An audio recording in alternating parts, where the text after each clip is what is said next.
కాళేశ్వరం నుంచి చూద్దాం. ఇక ఎలా కట్టకూడదో చెప్పేదే కాళేశ్వరం. 1,00,000 కోట్లు ఖర్చు చేసి 50,000 ఎకరాలకైనా నీరివ్వలేదు. గత ప్రభుత్వ నిర్లక్ష్యంతోనే ఎస్ఎల్బిసిలో 8 మంది బలి.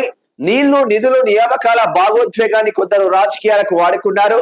ఇంజనీర్లు జేఓటీలకు నియామక పత్రాలు పంపిణీ కార్యక్రమంలో ముఖ్యమంత్రి రేవంత్ రెడ్డి నిన్న వాళ్ళకు అందజేసి పత్రాలన్నీ నియామక పత్రాలు.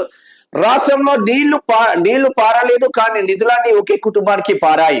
నీళ్లు నిధులు నియామకాలు అనే భావోద్వేగాన్ని కొంతమంది రాజకీయాలకు వాడుకున్నారు. కొన్ని పార్టీలు రాజకీయ లబ్ధి పొందాయి అని సీఎం రేవంత్ రెడ్డి ధ్వజమెత్తారు. జవహర్లాల్ నెహ్రూ హయాంలో నాటి పరిస్థితులకు అనుగుణంగా నీటిపారుదల శాఖకు ప్రాధాన్యం ఇచ్చారు.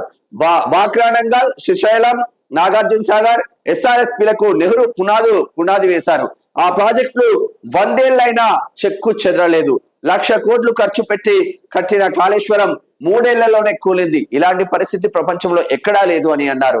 నీటిపారుదల శాఖలో కొత్తగా నియమితులైన 244 మంది ఏఈలు, 199 మంది జేచీఓలకు బుధవారం ఇక్కడ జల సౌదాలో నియామక పత్రాలు అందజేసిండ్రు. మరి నిజంగానే 3 ఏళ్లలో కాళేశ్వరం ప్రాజెక్టు కూలితే ఎందుకు మీరు కల్వకుంట్ల కాండాల పైన చర్యలు తీసుకోవట్లేదు?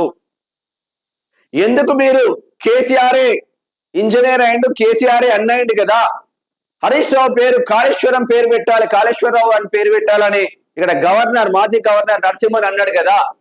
మరి వీళ్ళందరి పైన ఎందుకు ఎంక్వైరీలు వెళ్ళట్లేదు? 1.5 సంవత్సరం కాలమైంది కదా మీరు వచ్చి. 1,00,000 కోట్లు ఖర్చు పెట్టి కంప్లీట్ గా ప్రభుత్వ ధనాన్ని మొత్తం సర్వనాశం చేస్తే కల్వకుంట్ల కుటుంబాన్ని మీరు ఎందుకు చర్యలు తీసుకోవట్లేదు? చెప్పేది ఒకటి, చేసేది ఒకటి.